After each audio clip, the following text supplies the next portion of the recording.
Hallo. Grüß euch. Hallo, hallo. Hi.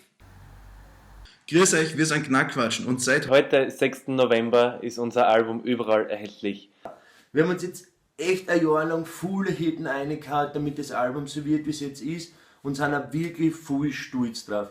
Interlohn ist in jedem Musikfachgeschäft und auch online erhältlich. Ihr könnt uns gerne eine Mail schreiben auf info@knackquatschen.at, auf unserer Homepage oder im Internet auf Hornsel, Amazon. Und bitte überzeugt euch selbst, holt euch die CD, am besten auf legalem Wege. Also es gibt jetzt wirklich genug Möglichkeiten, dass ihr unser Album erwerben könnt.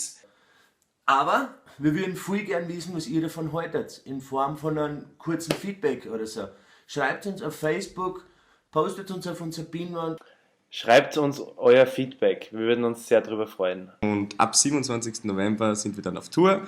Die Wir dran zur Tour, die sich durch ganz Österreich und Teile von Deutschland erstreckt. Wird uns wirklich sehr freuen, wenn wir euch beim Live-Konzert sehen würden. Schaut's vorbei. Ich trinke ein Bier mit euch. Bis bald, Bussi Bussi. Der